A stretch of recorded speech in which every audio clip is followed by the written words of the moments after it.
आतंकवादियों के लिए सहानुभूति दिखाना इंडी गठबंधन का असली एजेंडा है? उमर अब्दुल्ला से लेकर कांग्रेस के बड़े बड़े नेता, क्या यही भारत के लिए उनकी वफादारी का पैमाना है?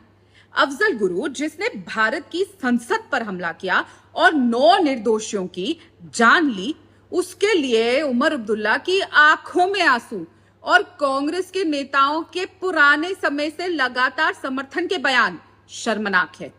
तो क्या ये मात्र सिर्फ बयान तक है? नहीं, ये इंडी गठबंधन की सड़ी गली मानसिकता का सबसे कड़वा सत्य है। उमर अब्दुल्ला का बयान कि अफजल गुरु की फांसी से कुछ हासिल नहीं हुआ, ये सीधे सीधे आतंकवाद को समर्थन देने का सबूत है। देश की सुरक्षा से खिलवाड़ करने की ऐसी हिम्मत ये नेता करते कैसे हैं? इस घिनौने बयान से एक बार फिर सिर्फ संसद पर हमला नहीं, बल्कि भारत की आत्मा पर हमला किया जा रहा है। उमर अब्दुल्ला ने कहा कि अफजल गुरु की फांसी का जम्मू कश्मीर सरकार से कोई लेना देना नहीं था, वरना हम इसे रोकते।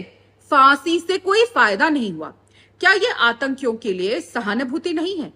क्या उमर अब्दुल्ला ये कहना चाह रहे हैं कि आतंकवादी को फांसी देना गलत था?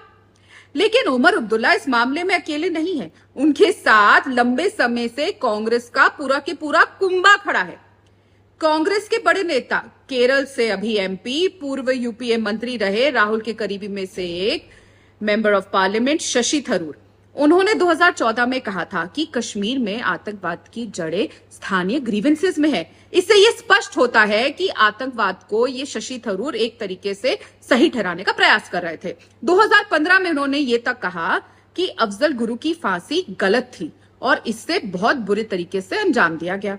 सिर्फ एक बार नहीं, 2 बार नहीं, तीसरी बार फिर थरूर बोले और उन्होंने 2017 में अफजल के लिए सहानुभूति जताते हुए कहा कि अफजल गुरु की फांसी में न्याय का मकसद पूरा नहीं हुआ, उसे मानव अधिकारियों का सम्मान नहीं दिया गया। और पीछे पीछे मणिशंकर अय्यर, कांग्रेस के बड़े नेता, पूर्व मंत्री रहे, वो भी आ गए। उन्होंने कहा अफजल गुरु के बारे में कि अफजल गुरु की फांसी से न्याय नहीं हुआ, उसके अवशेष परिवार को लौटाने चाहिए थे। ये तक कहा कि that I was very upset when he was hanged. There was no conclusive evidence to hang him. अब आतंकवादियों के अवशेष लौटाने की मांग करना और ये कहना कोई एविडेंस नहीं था, क्या इससे आतंकवाद को सम्मान नहीं मिल रहा है? और छोड़िए, सलमान खुर्शीद, इनके एक और बड़े नेता, लॉ मंत्री रह चुके हैं, उन्होंने तो यासिन मलिक की तुलना महात्मा गांधी से कर दी थी। उन्होंने कहा यासिन मलिक की तुलना महात्मा गांधी जी से की जानी चाहिए, उस यासिन मलिक को गांधी जी की तरह एक मौका मिलना चाहिए। और पीछे कैसे छूट जाए पी चिदम्बरम, जो देश के गृह मंत्री तक रह चुके हैं और अपने आप को देश की एक फाइनेंस ब्रेन कहते हैं।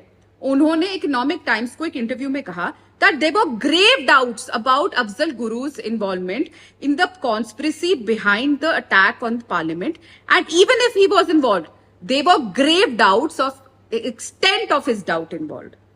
सोचिए, अब अफजल गुरु को एक तरीके से क्लीन चिट दे रहे हैं और कह रहे हैं कि हमें डाउट था कि उसकी इन्वॉल्वमेंट थी भी कि नहीं।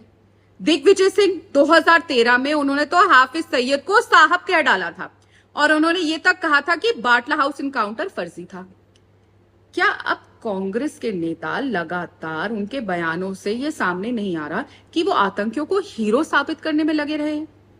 यहां सवाल केवल आतंकवादियों का नहीं, बल्कि उन नेताओं का भी है जो आतंकवादी के समर्थन में ऐसे बयान देकर उनका हौसला अफजाई करते हैं। और राहुल गांधी, इनके सुप्रीम कमांडर, लीडर, वो कैसे ताल से ताल ना मिलाए अपने नेताओं की। उन्होंने तो कदम आगे जाकर जेएनयू में अफजल गुरु की तारीफ करने वालों के साथ खड़े होकर इसी मानसिकता का समर्थन किया था और एक कदम आगे और बढ़ाकर कन्हैया कुमार को पार्टी में लेकर आए, सांसद की टिकट दी, एनएसयूआई का प्रभारी बनाया। और राहुल गांधी के आजकल के गुरुइस जयराम रमेश कहते हैं कि कन्हैया राहुल के बाद पार्टी के दूसरे सबसे बड़े नेता हैं। कमाल है। ये वही इंडी गठबंधन है जो भारत विरोधी ताकतों के साथ खड़ा है, जिसका असली मकसद देश को तोड़ना है। उमर अब्दुल्ला और कांग्रेस नेताओं के ये बयान देश की सुरक्षा और संप्रभुता के साथ खिलवाड़ है। देश की जनता को यह तय करना होगा कि ऐसे बयान देने वाले नेताओं को सजा मिलनी चाहिए और इंडी गठबंधन की ये साजिश कभी सफल नहीं होने देनी चाहिए। देश की सुरक्षा और शहीदों की कुर्बानी का सम्मान तभी हो सकता है जब ऐसे देशद्रोही नेताओं को चुनाव में करारा जवाब मिले और वोट की चोट मिले। देशद्रोहियों को सत्ता से दूर रखा जाए।